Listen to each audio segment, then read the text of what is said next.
Welcome to @Cronkite News, your social sharing connection where you choose the news. Facebook likes and shares, tweets, retweets, and favorites. YouTube views and subscriptions. We're watching you watch us. From our digital home at cronkitenews.azpbs.org to your television, web browser, or mobile device. Let's get a refresh on the top Arizona news of the week. Through a collaboration with the state and nonprofits, 3 Maricopa County jails are now offering health care benefits to inmates the moment they walk out of jail. Cronkite News reporter Jesse Schultz found out what program the inmates need to complete to receive these benefits. The Alpha program began in 1996 and is offered to inmates of Maricopa County jails who have substance abuse problems. But what's new about the program is inmates now have the chance to have medical coverage when they leave jail. Officials from Maricopa County hope that this will help prevent them from landing back behind bars. James Schmitz says he's in his black and white jumpsuit for the last time. He knows he has no more chances. I really believe that I am done with this. I'm going to be 33 years old this year, and I cannot do this no more. Schmitz has been in and out of jail. His problem? Using and dealing meth. Now he sits in Durango Jail's Alpha classroom to help him transition out of jail and this time stay drug-free. There is 77% recidivism among the inmates that do not have any programming. Among the ones that have Alpha, it's down to about 39%. Maricopa County has looked at some of the reasons those in the program violate probation, and one of them has to do with lack of medical care. When an individual leaves jail, and especially if they've been incarcerated for several months, maybe one of the last things on their list of priorities is to get enrolled in health care. They're looking at reuniting with family, finding employment, finding housing, and those who are dealing with substance use issues are going to be looking at how they can stay clean and sober back in the community. The county has done something about it. Now, inmates who complete Alpha will be able to leave jail with Medicaid, something Alpha supervisor Nancy Longton says before would have taken up to 45 days. So they can walk out of jail and have their medical access, their food stamps, all of that immediately. It's huge because they're walking out with nothing. Nearly 100 people have already graduated from Alpha with Medicaid. But we believe that it could take several years to really understand the long-term impacts on having health insurance and the correlation to recidivism. Schmitz says it could be the key to keeping him clean this time. He graduates from the program May 4th and is supposed to be released 5 days later. If anything goes wrong, medically or even mentally, I have that benefit. If I'm having problems with, relapsing, I can use that medical benefit to get counseling. Nancy Longton of the Sheriff's Office told me their next step is to get proper housing for inmates once they leave jail. I'm Jesse Schultz, Cronkite News. Technology has made our lives easier, but there are also downsides. Photo leaks of private pictures or computer viruses that steal your personal information are a few. But Cronkite News reporter Z Zhang found out how one Arizona company is working to give you a little more privacy. Nowadays, everyone has a smartphone. But what most people don't always think about is that it can also be used by hackers to track your location, eavesdrop on your conversations, and even watch you through the high-definition cameras, whenever, wherever, without you noticing. When Mike Fawn heard about the government surveillance programs leaked by former NSA contractor Edward Snowden in 2012, he decided to do something. So I asked one of my daughters to come over. I said, hey, bring your phone over here. I grabbed some aluminum foil. I said, wrap your phone up in aluminum foil here. Let's see if I can call you. And I tried to peek in and see if I could, if the signal was going down. What started as a scientific experiment has turned into his company Privoro. Its main product, a phone case that uses a proprietary technology to jam radio transmission, so that any attempt to drop in on phone conversations would be extremely difficult. In a friendly experiment, he told an employee to carry a smartphone while he was driving. It didn't take long for Mike to hack in, take pictures, and audio recordings. The quality of the audio is so good you can even hear the sound of the blinker. Would have to address it. Hillary and Bush. Mike says this information can be collected without your knowledge and used for purposes you might not like. Companies, governments can be using that picture to make decisions. Hey, what should your insurance rate should be? What rate should I charge you on a loan? Do I think you're going to repay it? Should you go on a watch list? Jamie Winterton is the Director of Strategic Research Initiatives at Arizona State University and a cybersecurity expert. She agrees with Vaughn. So a lot of companies on the web will follow your behavior. They will track how you behave on the web. They'll track how much time you spend looking at particular parts of websites, where you click and where you go next. And they use this to build a very intricate and detailed profile about you and your online behaviors. Winterton also says if this information was leaked, it can be used for malicious purposes. As of now, the company is offering pre-orders online for iPhone 6 and computer. In Z-Zone, Cronkite News. Computer and information technology job opportunities are growing. The Bureau of Labor Statistics estimates the industry will create 480,000 new jobs by 2024. Reporter Chloe Nordquist shows us how Valley volunteers are helping prepare refugees in Arizona for some of these jobs. Local tech startup founders, students, and volunteers organized a coding academy to help these refugees take advantage of this opportunity. Go and break this or change it. Students as young as 7 got hands-on training in computer coding. All of the participants are refugees. That would be cool to have another experience with my friends and to learn something. The day-long coding academy took place at a business incubator called Seed Spot.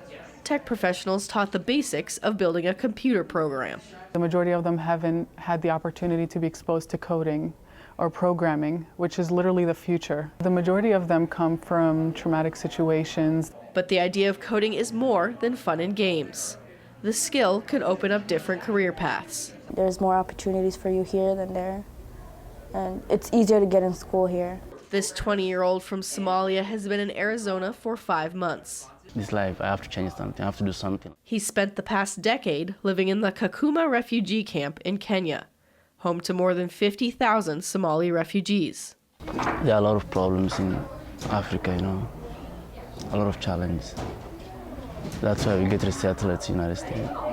Volunteer Amina Mabrouk hopes this effort will help refugees consider careers in coding. The more unity, the better. And I see this as a way to facilitate unity. Unity that helps build a future and leads to higher paying jobs. World Refugee Day is June 20th, and the organizers behind the Refugee Coding Academy are looking to do another major event in both Phoenix and San Francisco. In the control room, Chloe Nordquist, Cronkite News. Childhood homelessness is a big problem in the U.S. that many people don't know about. Cronkite News reporter Samantha Witherwax in the Washington Bureau spoke to one Phoenix-based shelter that's trying to bring some light to the issue. Cresta Horn with UMOM came to Washington today to talk with staffers about the importance of prioritizing young homeless children. We don't start with meeting the needs of the littlest ones. We're not truly helping to break the cycle of homelessness. Horn is the director of Children and Youth Services for UMOM, a Phoenix-based homeless shelter for families. She said that most people don't think about kids when they think about homelessness, and fewer think about the littlest kids. From the age of infants, 0, all the way up to 17-year-olds, we had 454 kids on campus. And from, like what Linda was saying, that birth to 5, we have 262 children 5 and under. Linda Smith, an official with the U.S. Department of Health and Human Services, says that these young years are critical. She says that this is the population that needs attention if we ever want to make a change. Well, I think that particularly it really is important that we look at the birth to 5 population in this community. These years are just so formative for our children, and having a baby, an infant at is really sad for this country. I think we can do so much better than that. Horn said that one great thing happening in Phoenix is that shelters are now working together with a family housing hub, which is intended to make placing families in available housing much easier. So this family housing hub is a great way to facilitate getting families into a place, whether shelter, whether into permanent housing immediately, quicker. And also it's a way that the community is starting to come together and have cohesiveness. Both women said that they were confident that today's discussion went well and they are optimistic for the future. Reporting from the Capitol, Samantha Witherwax, Cronkite News. Methamphetamine is accessible and cheaper than other drugs in Arizona, and authorities say it's no wonder why it's the number two drug in the state. I spoke with recovering addicts who know just how powerful the drug can be and say its popularity is something to be concerned about. When I lost absolutely everything, I had nothing left. I didn't have dignity, I didn't have respect for myself. I hated who I saw in the mirror. 3 years ago, Sarah Harmon says her life was at an all-time low. Her addiction to methamphetamine consumed her.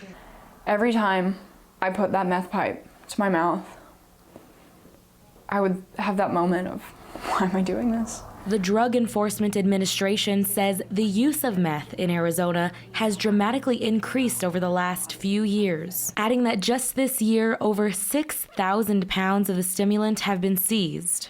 Arizona is a huge spot for bringing stuff in, breaking it apart, sending it throughout the United States. That's what Arizona is a hub for. The amount of meth in Arizona has gone up 294% since 2010, and its presence proves to be basic economics. The user demands it, the Mexican cartels will provide it. Kim Haney used to be a postal worker and says smoking meth became a part of her daily routine. So I would wake up in the morning and hit the pipe, and I would take a bunch of dope with me to work. I'd probably stop 2 times a day, maybe 3 times a day, to get high during my work day. Now, almost 8 years sober, Haney is a manager at Mandalay Recovery Village in Phoenix. So out of this whole list, what do you think is the most important one, or one that really stands out to you? The most important is this one, but then the most important is this one. This is where, after you've gotten better, you help another alcoholic or addict. Jamie Bourne, who is also a former addict, says it's easy to relate to people struggling with addiction. If you put me in a room of 100 people and one other person in that room was addicted, I would find that person and like that. Addict, a word Sarah's mother never thought she'd associate with her little girl. It's more fun with the Girl Scouts and such a big, genuine smile. She's got such a great heart. But then came the startling truth. My stomach just sank. It was a moment of panic of, oh my gosh, I can't believe it's this. Sarah says when she was homeless, she used to loiter at this intersection, hoping to score enough cash for her next fix. Had to tell her, I can't watch your life spin out of control.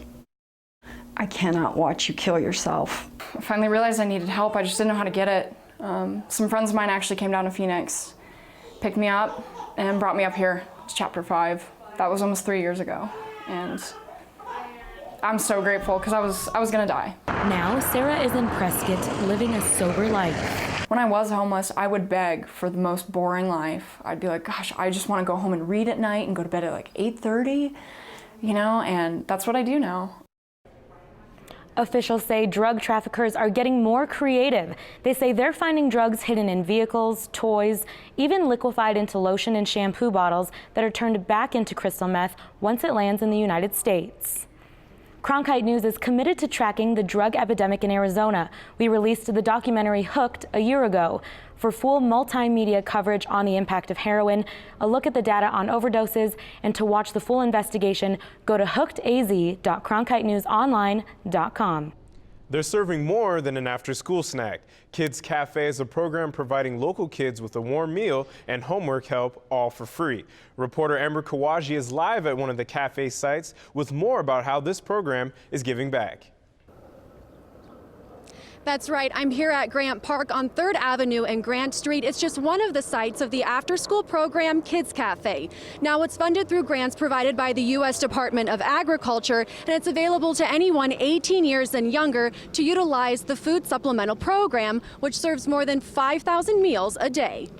You can fill the Arizona Cardinal Stadium nearly 8 times. It's just an incredible incredible amount of kids that are going hungry every night. That's why St. Mary's Food Bank has Kids Cafe, a service offering Arizona's youth a warm meal for free. Here in the Valley, we partner with more than 100 after-school programs and summer programs to provide that after-school meal so that a child won't go to bed hungry. But there's another service provided by staffers the kids appreciate. I usually come and eat, and then I just come for homework too. And for some, a place to just be a kid is sometimes all that's wanted when going home isn't. Sometimes a lot of arguing in my house, so when I don't feel like being home, I could just come here, and the staff is like really nice. And for kids like Victor and Celeste, having a place to go for a meal, help with their homework, or just a home away from home is more helpful than most might realize. Tell us what's good and what's bad. So they kind of help you like stay on the right path and all that stuff too. Including a path to where their next meal is coming from. We know by discussing with school officials, administrators, nurses, teachers, that we're making an impact in helping fill that meal gap. Now, the Kids Cafe also has a summer program which provides a breakfast and either a lunch or a dinner meal every day. I spoke to Mr. Martinez, and he said that about 60 kids come out during the summer to utilize the meal program and the activities they provide. But of course, the most popular activity is the pool. Live at Grant Park in downtown Phoenix, I'm Amber Kawaji, Cronkite News. Some cemeteries in Arizona are offering a different way to say goodbye to your loved one. Reporter Ben Brown tells us why some people are choosing to go green even after death.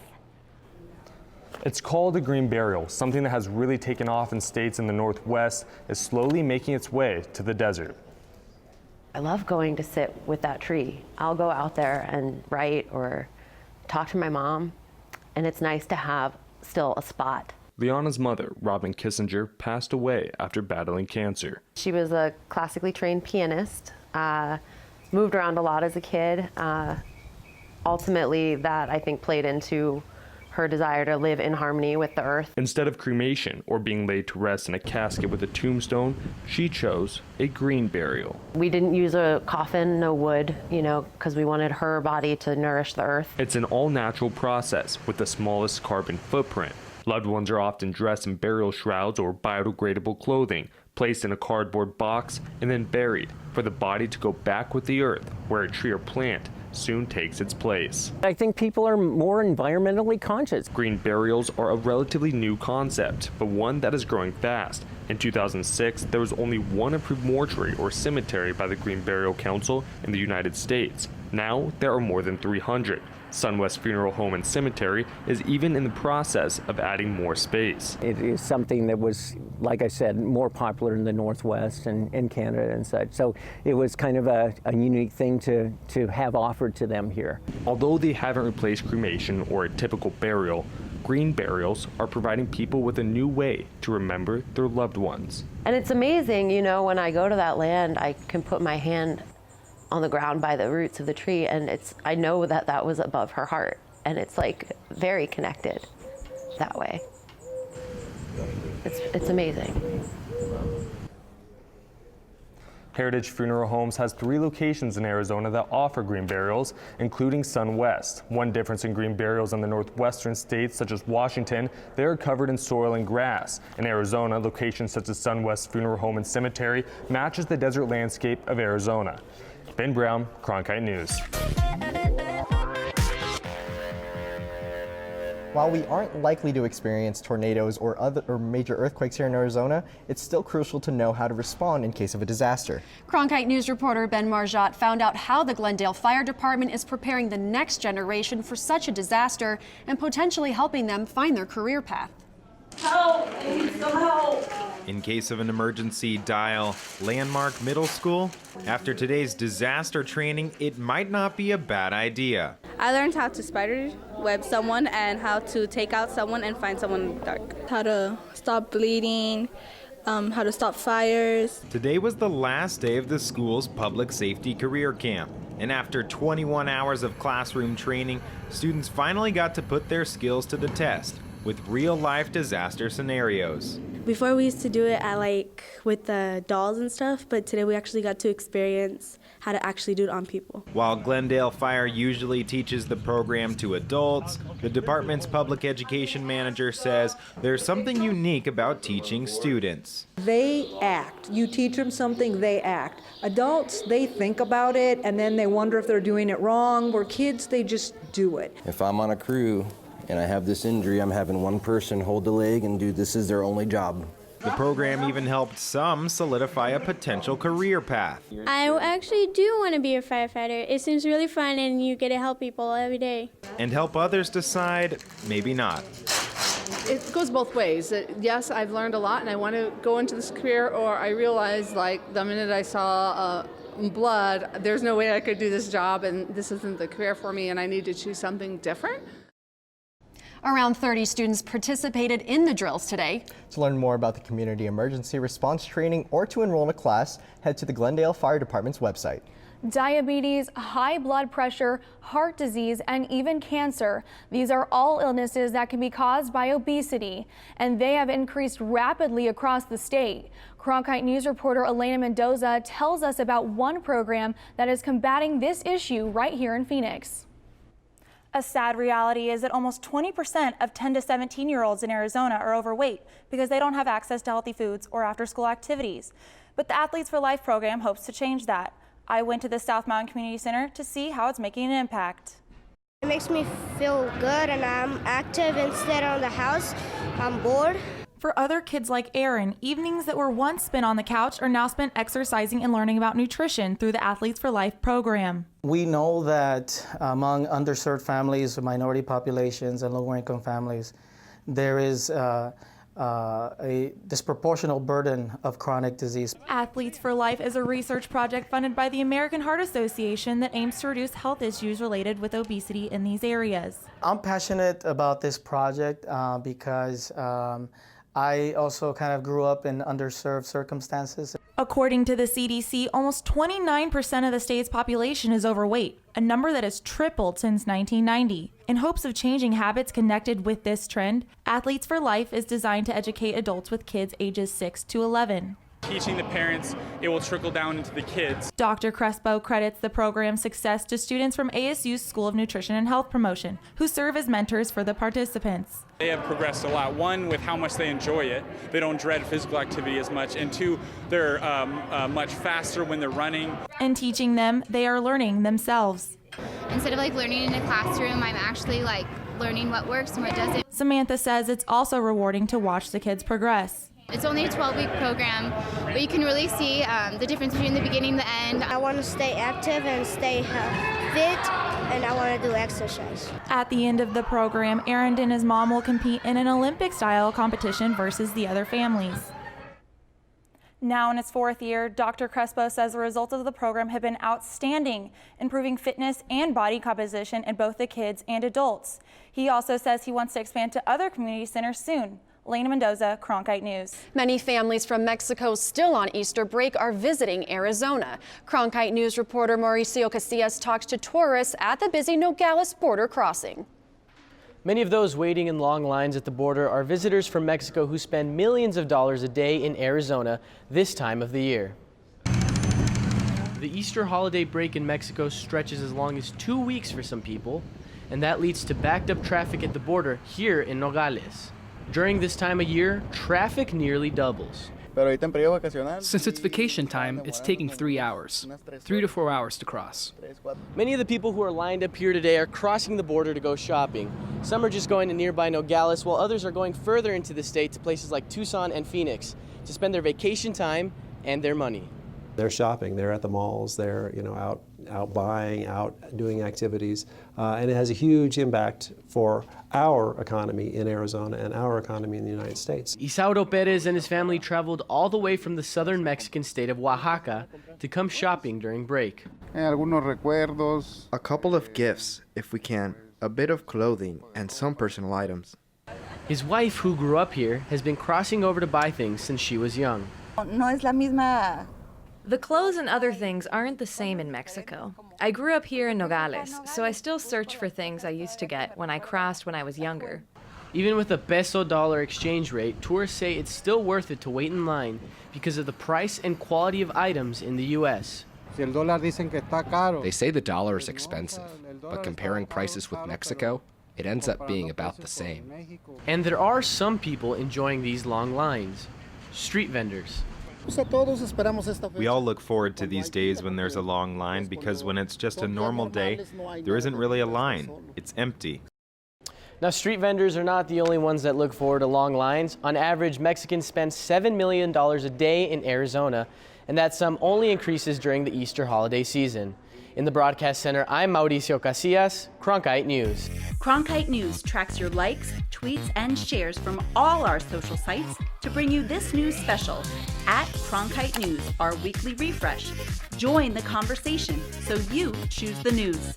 Like us on Facebook, follow us on Twitter, subscribe to us on YouTube, and log on to cronkitenews.azpbs.org for top Arizona stories anytime.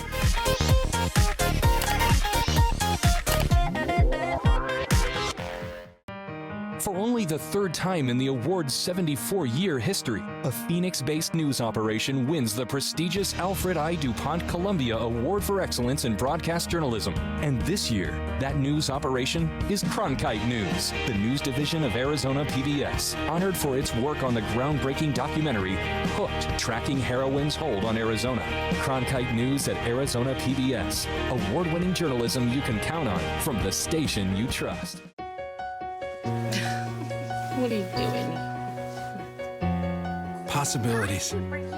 Your day is filled with them. Reach up, energy in the fingertips, collapse. TV, play Downton Abbey. And PBS helps everyone discover theirs.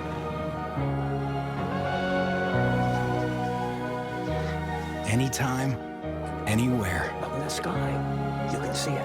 PBS, we're with you for life.